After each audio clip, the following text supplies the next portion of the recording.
Okay, so the next thing that we have here is called the measures of dispersion. Like the measures of, for example, central tendency that we have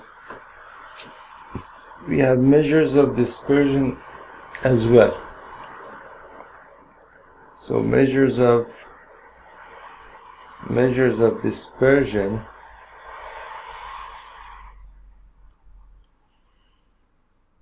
So about the measures of dispersion, what I can say is that, well, of course there's a lot that we can say about the measures of dispersion. I was not thinking. So the dispersion or scatter in a data is measured on the basis of the observations and the types of the measure of central tendency used there. There are following measures of dispersion. So so again, the dispersion or scatter in a data is measured on the basis of the observations and the types of the measures and the types of measure of central tendency used there. And there are following measures of dispersion. So there are the following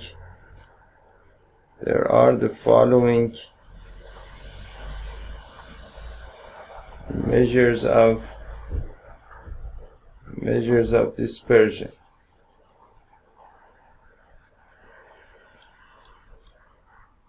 So number one is range. Number two is called quartile deviation.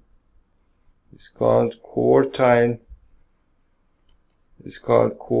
deviation.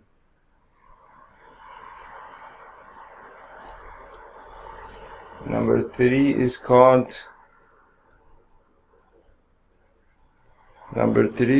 mean deviation.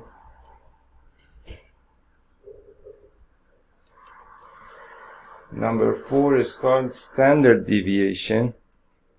And these are basically the different things that you would get on a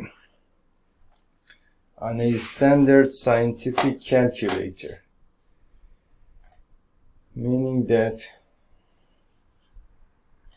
see, when you come over here, if you get to statistics, you see over here you can used to begin a data set, so you can basically using these, you can, for example, in this particular calculator, you can enter some data set.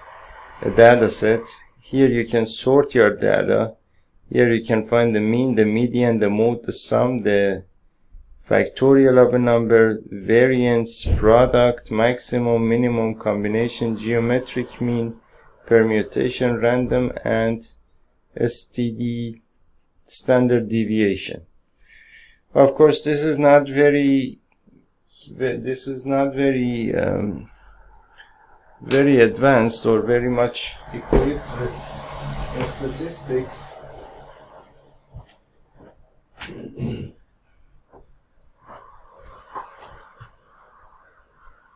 There is all kinds of statistics calculators on the internet, online, meaning that you don't really need this kind of thing. But for example, this kind of calculator, if you go into the menus, you will find all kinds of different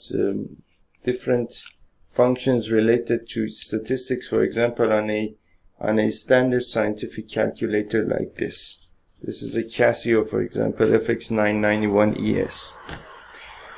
And but of course there is all kinds of statistics related calculators online that you can use on different websites, free of cost for your personal use. So these days you don't really need to have calculators. Back, like for example 10-15 years ago, you had to buy a calculator. There was still no programming, no internet, no nothing. there was the internet, but these things like graphs and all of these calculators, they have emerged since the past probably 6-7 years or so. Okay, so now we have the mean deviation, we have the standard deviation, we have the standard deviation, we have the, and that's it. These four have been listed here. Now in this chapter we shall study all of these measures of dispersion except the quartile deviation. Except for this one, we shall study all of these, the range, the mean deviation, and the standard deviation. And what they are, it's very simple. The range is basically, well, we will talk about them. There is no point. So now the next thing that we have is the range. So basically we said that, recall that in the example of runs scored by two batsmen A and B, we had some idea of variability in the scores on the basis of minimum and maximum runs in each series. To obtain a single number for this, so what that means is that we, basically the data that we had, we said that, for example, for batsman A, if I'm not mistaken, the scores went from, for example, 50 to, for example, 65. 50 to 65.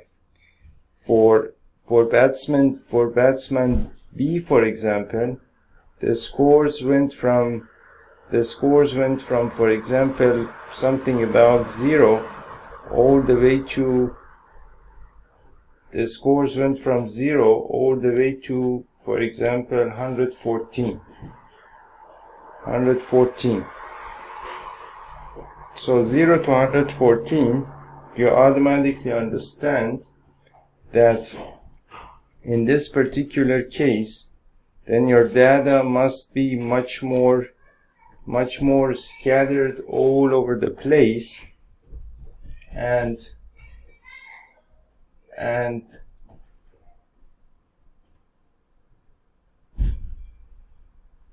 you know that in this case, of course, you understand that your data is much more scattered all over the place, meaning that it is, of course, much more scattered all over the, for example, the number line starting from 0 all the way to, for example, 114.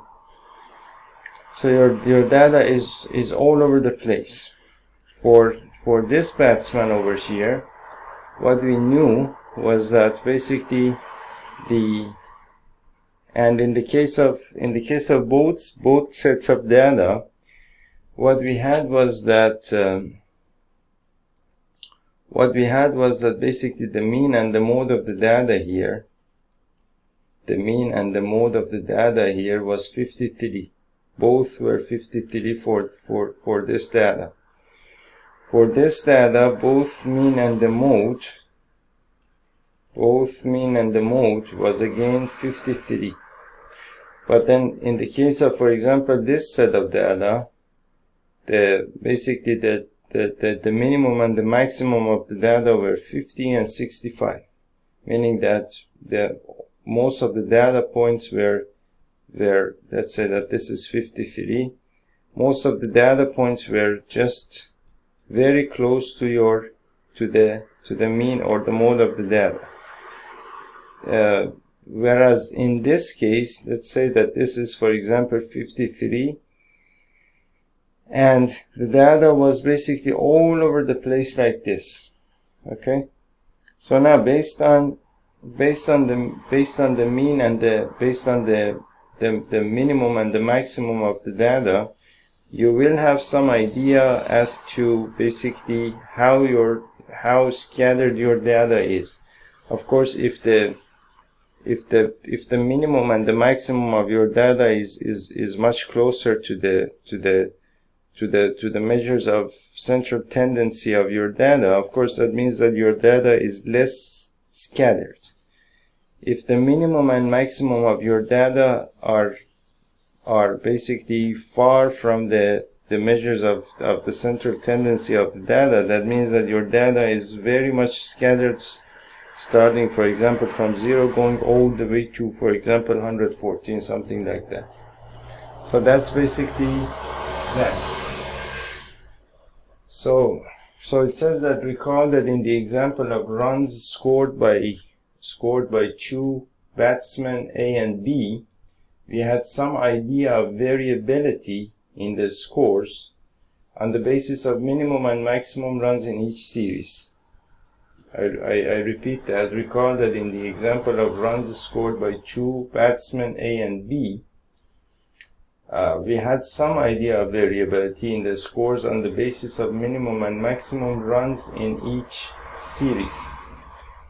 To obtain a single number for this, meaning that if you want to express this variability, or how scattered your data really is, if you want to find some way to express this idea in just one number, we find the difference of minimum and maximum of the minimum and maximum values of each series. So it's very simple. You can, for example, in this case, you can write 65 minus, for example, 50, which is equal to 15, and then somehow use some denominator or something to see how scattered, how far it is from, for example, from 53 or something like that. And again, you can do the same thing over here. It's 114, and then you can see how far it is from the measures of the central tendency of the data.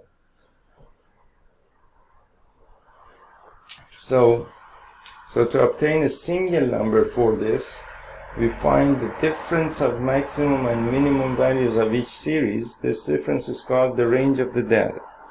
So the range of the data is, of course, in and of itself is a useful measure that can be used for almost all kinds of purposes. Meaning that, for example, the range of this data is 15. The range of this data is 114. That means that, of course, based on the range, you can say that this data is much more scattered than this data. Meaning that in this data, basically all the observations are very close packed together, whereas in this case all the observations are basically scattered all over the place. Okay, so we were talking about the range of data, and so in case of batsman A, range was, for example, 117. Of course, these numbers that I wrote here were just something close to the actual numbers. I didn't actually remember the numbers exactly, but in the case of, for example, batsman A, the range is 117 minus 0. The range in the case of, for example, batsman A, the range was 117 minus 0, which is equal to 117. And for the batsman B, the range was 60 minus 46, which is equal to 26. 60 minus 46 is equal to, I'm sorry, well, there is no way that 60 minus 46 can be equal to 26. 60 minus 46 is equal to 14.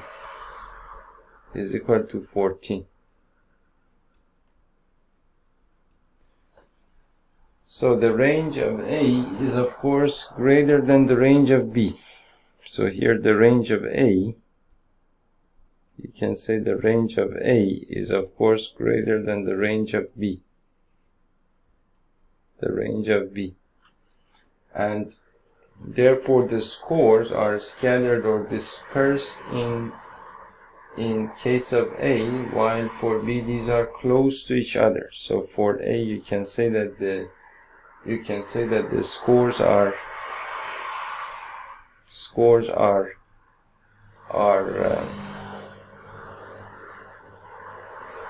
scores are dispersed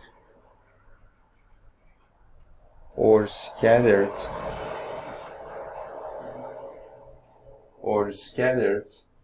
in case of A, while in case of B you can say that these are close to each other, meaning that scores are basically close to each other. So thus range of a series is the maximum value minus the minimum value. So you can say the range of a series is equal to the maximum value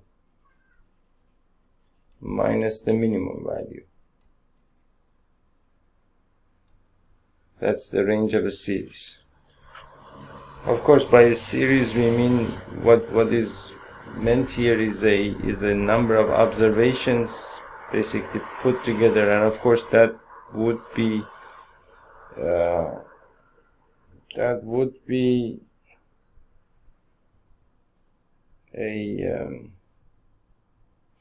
we have basically two ideas here. There is the idea of a series, and there is the idea of a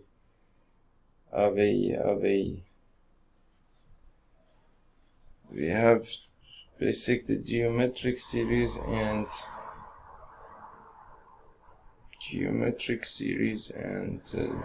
arithmetic series, progression. Well, I think the word series has been used a little bit loosely here, but you get the idea. So what is meant here is just a bunch of observations that you have. So if you basically sort your data in an ascending or descending order, then the maximum value minus the minimum value is going to give you the range of the series. And the range of data gives us a rough idea of variability or scatter, but does not tell about the dispersion of the data from the measure of central tendency. Meaning that, for example, in the case of the data that we had, so basically the 53 was the mean or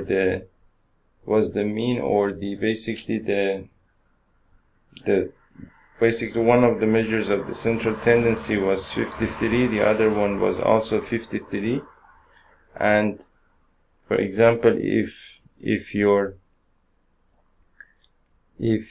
range is 14,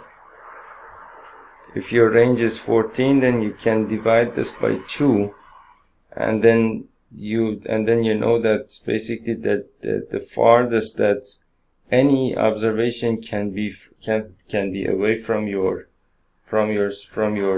53 would be 7 units. So this would be basically 7 units, either in this direction or in the other direction. That would be also 7 units. And if your range is, for example, 117, then, for example, 117 divided by 2 would be 50, 16, 8, something about 58.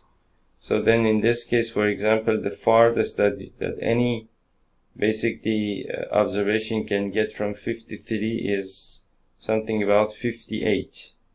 So that would be, for example, somewhere over here.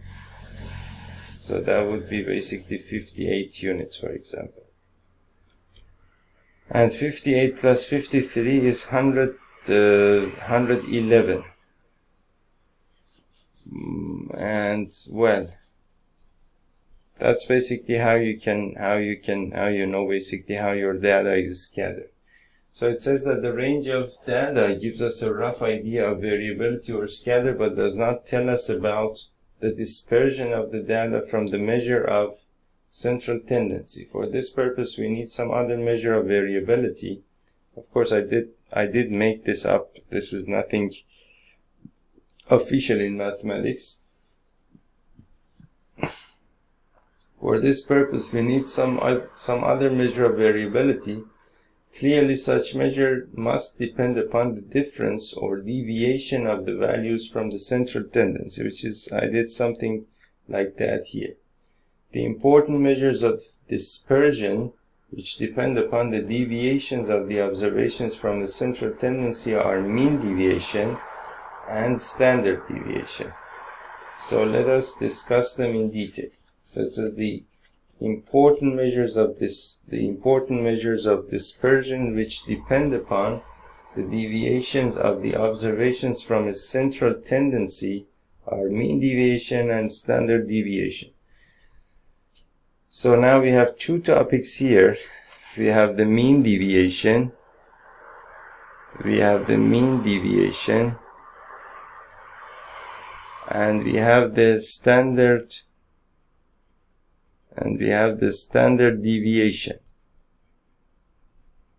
And these are basically nothing but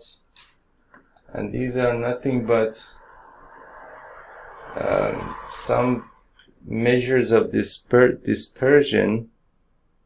These are nothing but some measures of dispersion.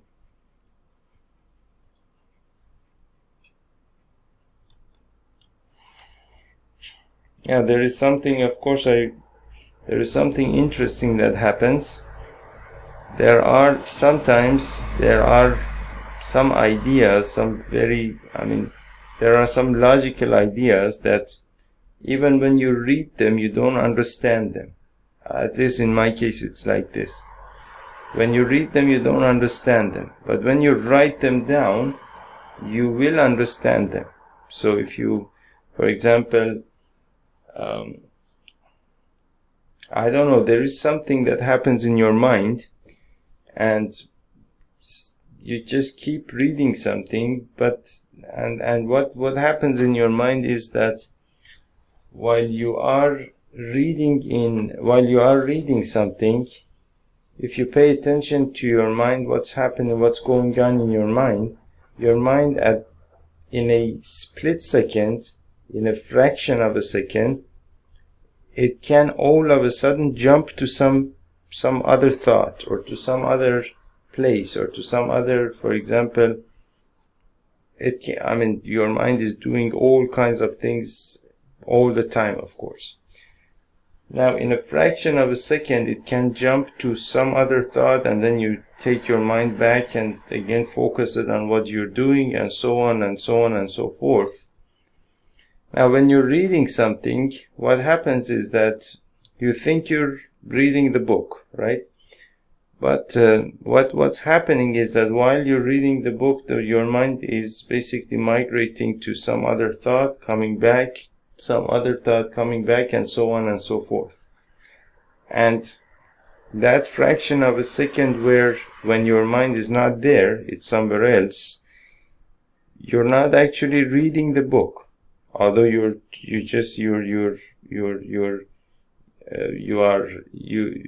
although you might be even going basically forward and forward and forward in the book. And then what happens is that then what you will find out is that you didn't understand the concept.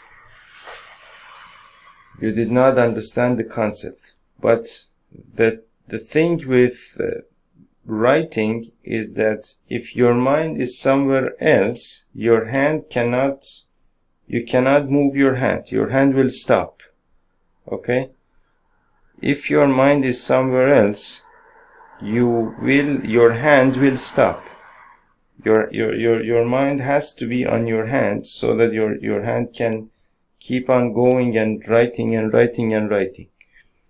Therefore, if you want to understand, if there is something that you want to understand exactly without any problems, write it down. You will understand it. You will, while you're writing that idea or that sentence or whatever that might be, you can make sure that while you're writing it down, your mind is exactly on your hand, and so you will get it.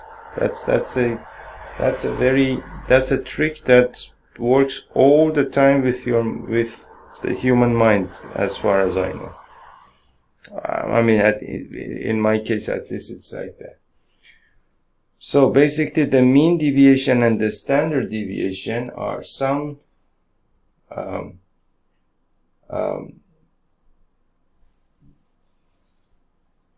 measures of dispersion, which depend upon the deviations of,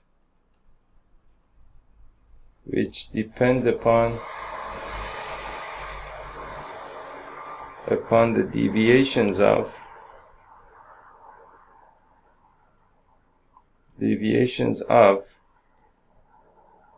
the observations from a central tendency, of the observations from a central tendency.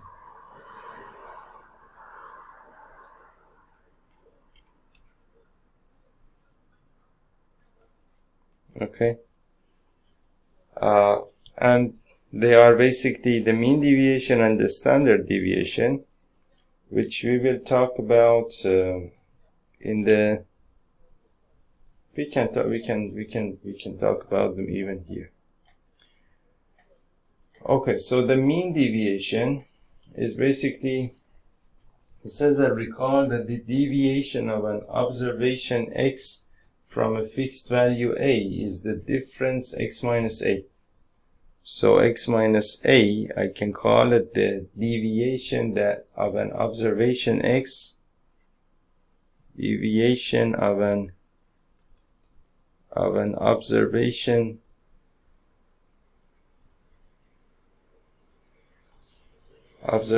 x from a fixed value a, from a fixed value a, that is the difference x minus a. So x minus a is the deviation of an observation x from some fixed value a. Now, in order to find the dispersion of values of x from a central value a, we find the deviations about a. So in order to find the dispersion of values of x from a central value a, we find the deviations about a. The idea is simple, and of course you understand it, hopefully. An absolute measure of dispersion is the mean of these deviations. So what that means is that basically you have, for example, let's say that you have all of these values. Let's say that you have some value a over here, which is some, for example, some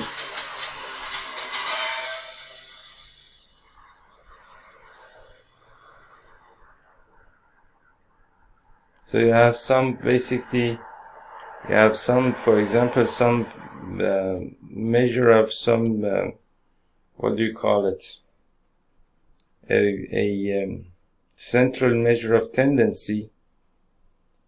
This is some central measure of tendency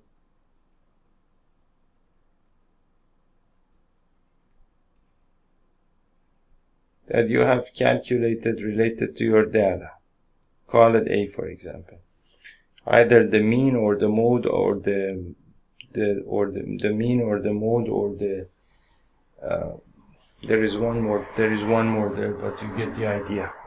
So this is some central measure of tendency.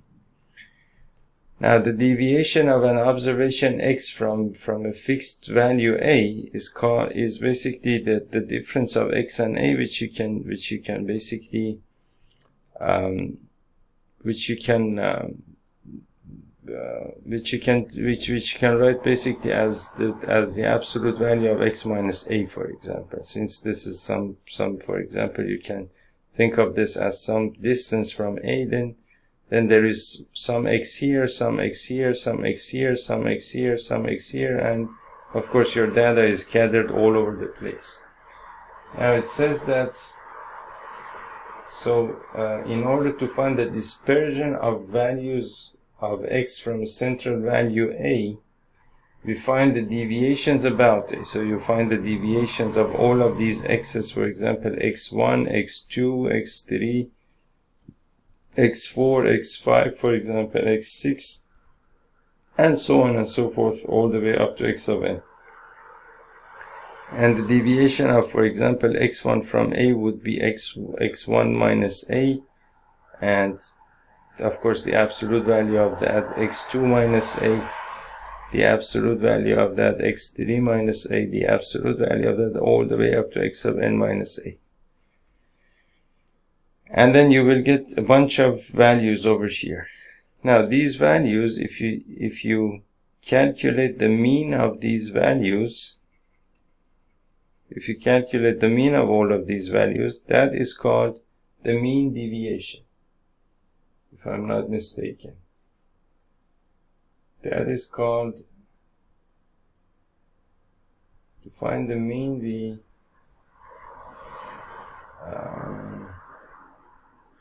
an absolute measure of dispersion is the mean, and absolute measure of dispersion is the mean of these deviations. And to find the mean, we must obtain the sum of the deviations, but we know that the measure of central tendency lies between the maximum and the minimum values of the set of observations, which is, for example, this a here. Therefore, some of the deviations will be negative and some positive. Thus, the sum of deviations may vanish. Moreover, the sum of the deviations from mean x bar is 0. So as of course what I thought here was that they simply use, for example, they might use the absolute value of function or something like that, but it seems that they do something else. So what they do is that it says that therefore basically some of these differences are going to be, for example, negative, and some of these differences are going to be positive. So of course, if you add all of these together, then of course they will vanish, right? Meaning that, for example, if x5 is equal to if x4 is equal to negative x5, for example, then these two, if you add them together, they will add up to 0. And therefore some of the deviations will be negative and some positive, thus the sum of deviations may vanish. Moreover, the sum of the deviations from mean is 0. The sum of deviations from mean is 0. I don't understand what is meant by that last sentence, but whatever that means, it says that the mean of deviations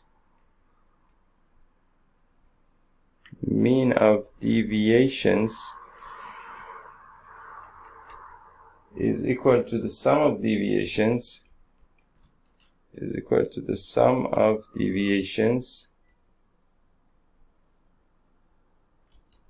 divided by the number of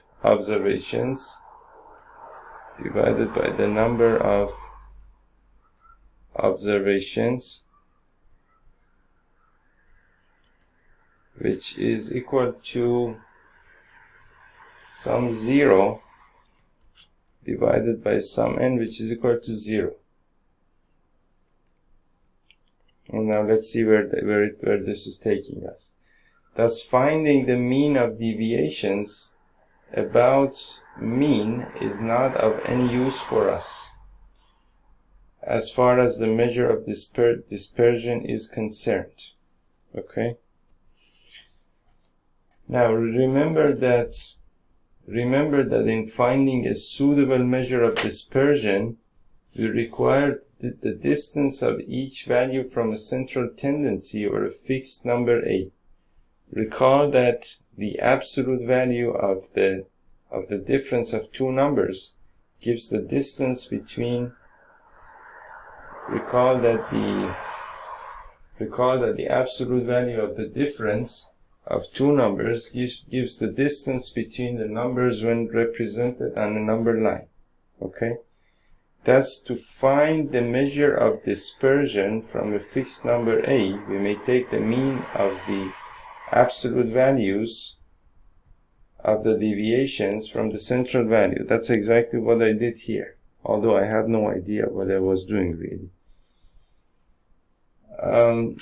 I mean, I didn't know that I just thought that that would be the right thing to do. That's what I mean. So this mean deviation about the central value A is the mean of the absolute values of the deviations of the observations from A.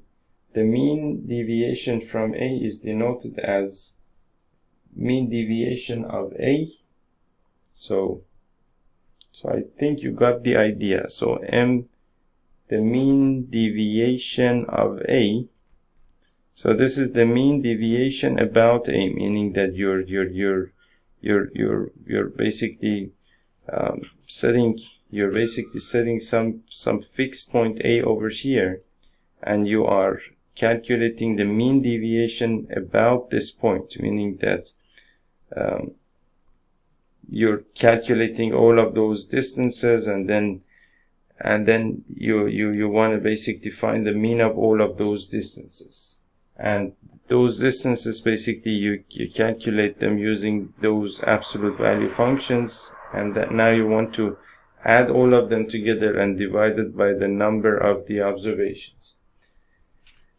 So then the mean deviation of A is equal to the sum of absolute values of deviations from A, the sum of absolute values of deviations from A over the number of observations.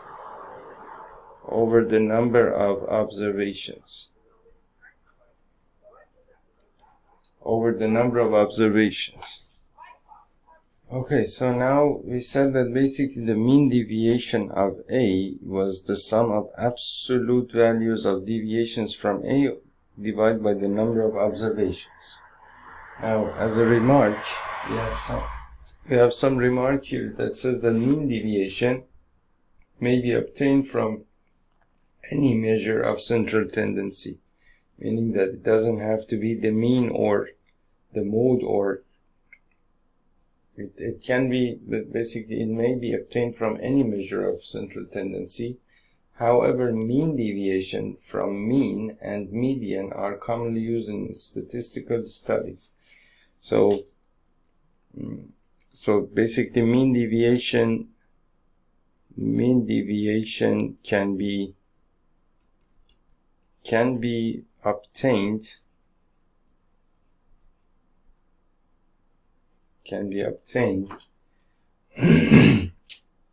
from any measure of central tendency,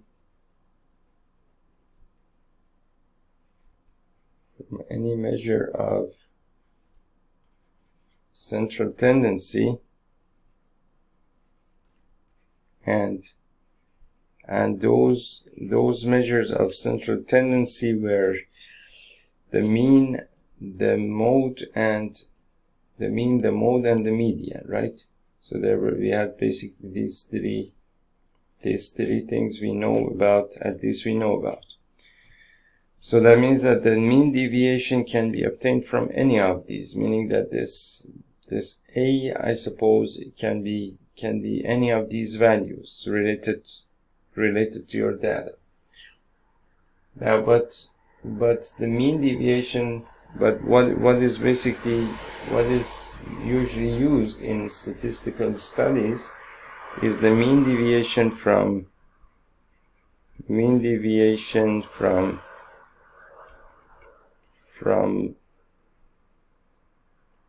and median. So mode is usually not there. Mean and median. And you know what mode is, I suppose. Mode is basically the observation that appears the most number of times in a bunch of observations, meaning that, for example, if you have a bunch of observations, like for example 102, for example, 103, 95, 105, for example, 95, 107, for example, 95, 107, and so on and so forth. So, for example, imagine that this is about a series of observations that we have had. So you see that 107 has been repeated twice. 95 has been repeated thrice. So now the mode of this data is 95. Is the observation that has happened the most number of times in the data. And then of course you can use it in different ways, and meaning that you can make sense of it in different ways, of course, depending on the context where the data has been taken from. These things are usually have to be interpreted based on the context. Otherwise, for example, sometimes mode is a very valuable, for example, measure of central tendency. Sometimes mean is the most a very valuable one. Sometimes the median is a very valuable one. And all depending on where your data comes from. For example, if your data comes from if your data is basically a bunch of ages of different people in a country, you make sense of that data differently from the case where if you had, for example,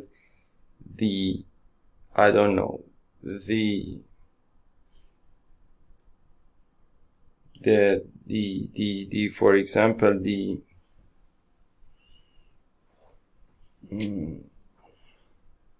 then if you had, for example, the sleeping habits of some people expressed in, for example, expressed in specific numbers, for example. So these are pretty different. These are pretty different observations, and so you need to basically interpret them in different ways.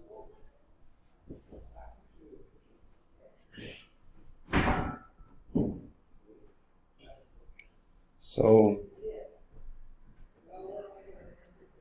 basically that is that.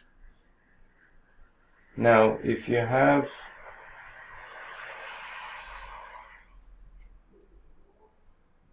now let us now learn how to calculate mean deviation about mean and mean deviation about median for various types of data. So we said that basically the mean deviation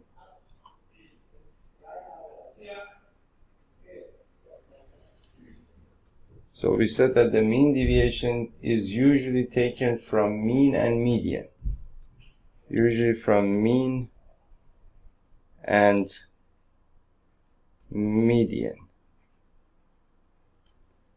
So now let us learn how to calculate mean deviation about mean and mean deviation about median. So the way that we talk about this, we say mean deviation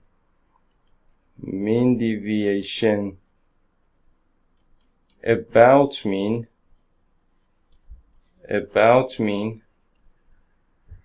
and mean deviation about median.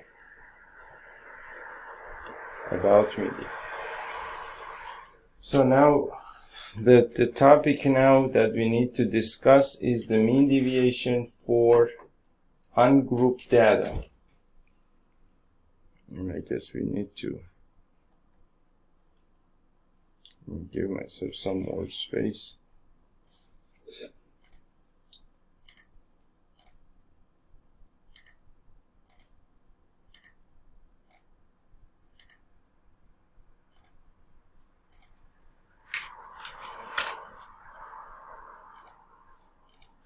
Okay, so now what we have is mean deviation.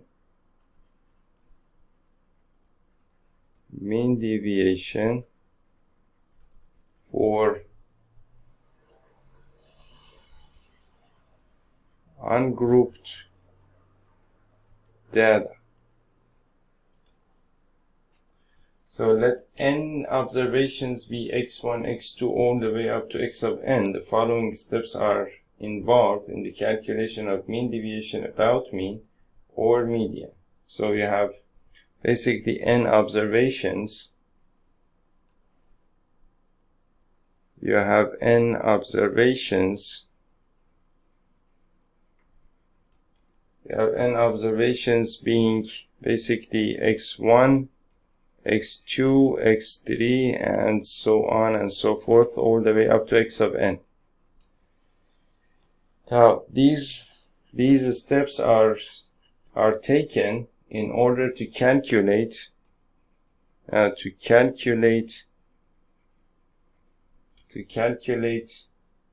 mean deviation about mean or median. Mean deviation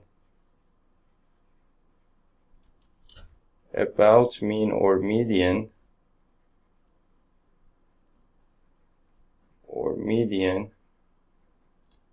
you have to take these steps. So step number 1, you calculate the measure of central tendency about which we are to find the mean deviation. So it's simple because you want to, for example, you want to calculate mean deviation, for example, either about mean or about median. So then it sounds logical that, of course, then first of all you need to calculate your mean or your median, the mean or the median of the data, of course. Okay, so now to calculate mean deviation about mean or about median, so the first thing that you need to do is calculate the measure of central tendency. So you want to calculate the measure of central tendency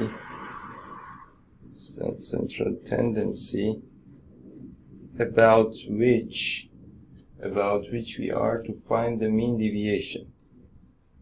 About which we are to find the mean deviation.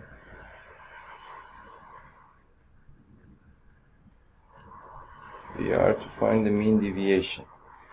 So you want to calculate the measure of central tendency about which we are to find the mean deviation, meaning that you calculate either the mean or the median, for example. And then let it be A, for example. Let it be A. So you calculate your mean or median and you call it A, for example, whatever that might be. And then find the deviation of each x of I, and then find the deviation of each x of I from A, which is basically the process that we talked about. That is basically x1 minus A and x2 minus A and x3 minus A and so on all the way up to x of n minus A. And then you want to find the absolute values of the deviations, and then you want to find the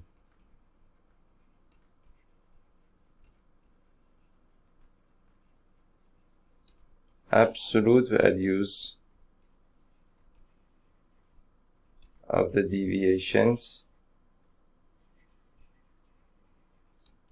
Find the absolute values of the deviations. That is, drop the minus sign. That is, drop the the negative sign. So they call it minus We could also say the negative sign. The negative sign, if it is there.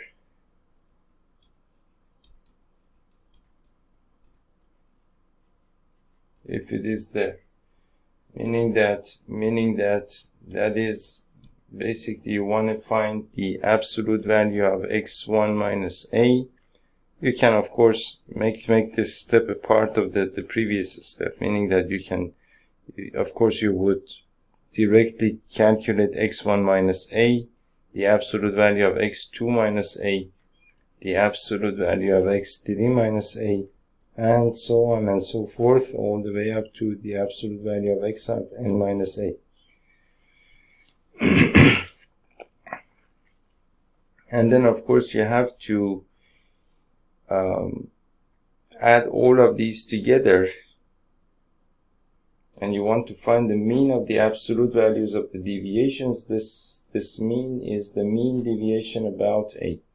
So what that means is that if you find the mean of all of these values, you would get some average distance from a, which would be basically the mean deviation about a. So step number 4 would be basically find the mean of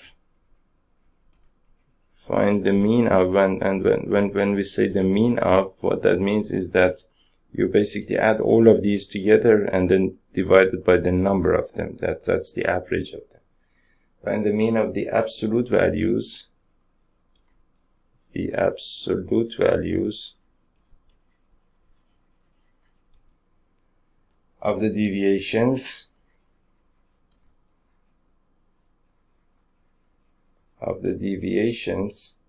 and this mean is the mean deviation.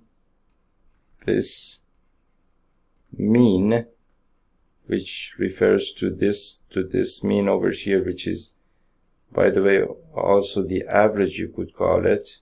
This mean is the mean deviation about a. That is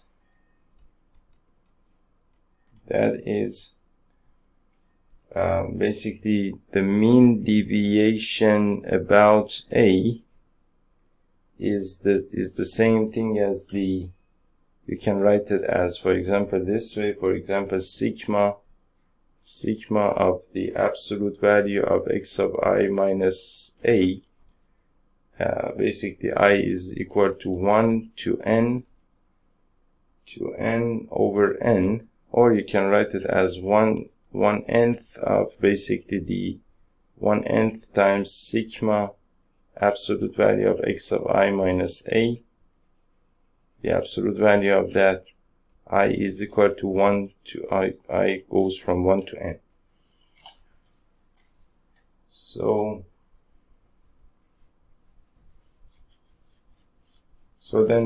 then based on this, you can write, for example, the mean deviation about, for example, x bar, which is the mean of your data, is basically 1/n of sigma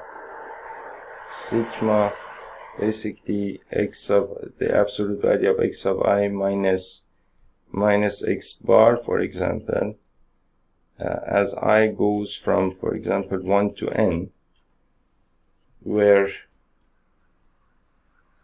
x bar is the mean, and this mean is basically the same idea that we talked about, for example, the same idea that we talked about when we talked about, for example, for example, let's say you have 4 observations, 2, 4, 5, and 7, and you want to find the mean of this data. The mean of this data is the same thing as, or each of these is technically called an x of I,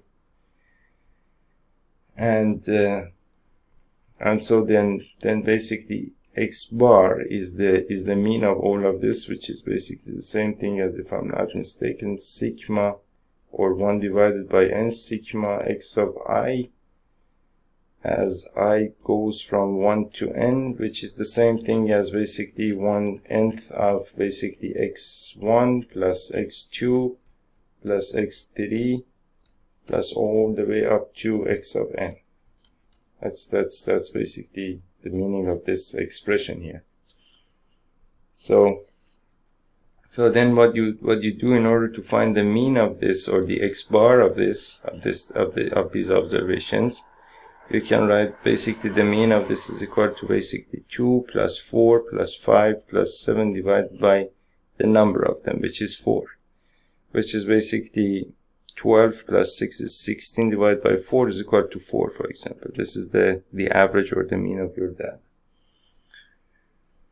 And also based on this you can write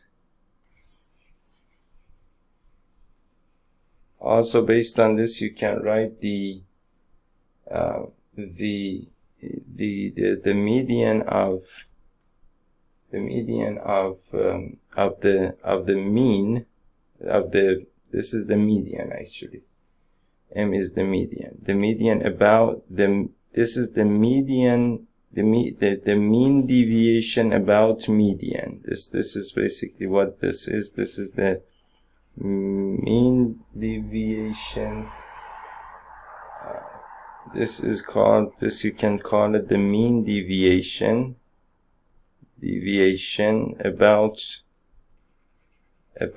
median, for example. M here refers to median.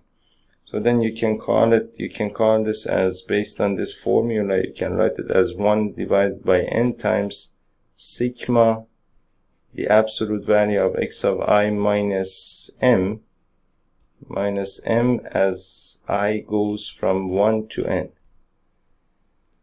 where basically m is equal to median. Okay. So there is nothing really,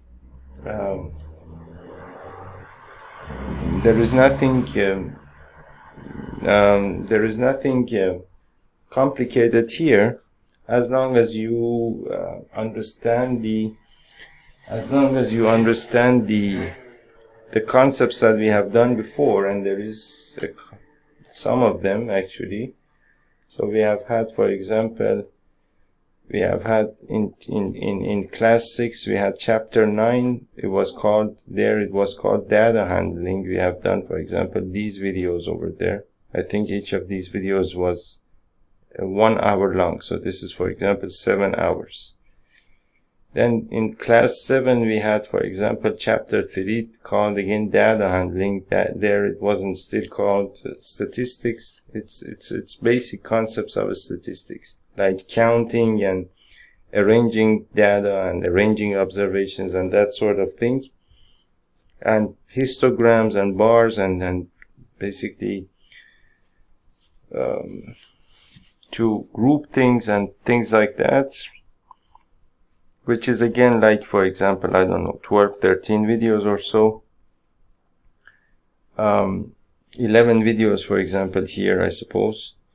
And then for example, then in class 8 we had chapter 5 of that book, which was again about data handling, which goes from again 14 videos there, 14 hours we have worked on that. Of course, I have never published any of these anywhere. These courses, I have never published them anywhere. But I will shortly talk about how you can basically have the basics of this as well if you need to. And then in class 9 we had also these. There was only one chapter which was called the statistics, only about 9 videos there. 11 videos, right? 24, 3, 6, 9, and 10 videos there. And then in class 10 we had another chapter related to statistics, around 25 to 41 is about 16 videos or so we have done over there. Now, I personally have no problem understanding these, because I do understand these concepts. Of course, I would not probably be able to remember everything here, but the concept always remains with you if you understand it. And there is all of these little things here and there that you will always, of course, forget. But if you, but what I'm going to do is that I'm going to put all of these together in the form of a course. For example, call it statistics. I'm going to start from the very beginning and then go all the way up to, for example, the end of class 12, starting from class 6 all the way up to class 12. And those courses, probably you will find them on Udemy. Let's see how it goes. But I think you will find them on Udemy. Let's see. When I think I will start doing them probably starting tomorrow, and then I will start from, I don't know, I haven't planned that yet, but I will definitely start from the very beginning again and then go through the material again, because well, these books are really valuable, at least really valuable to me. So I want to do them justice, really. So now there is a note here that says that in this chapter we shall use the symbol M to denote median unless stated otherwise. So in this chapter, whenever we write M, that is to denote median, unless stated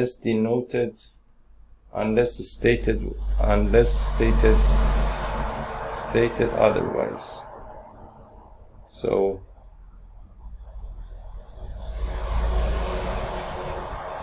let us now illustrate the steps of the above method in the following examples. So there is a couple of examples here that we will do as well.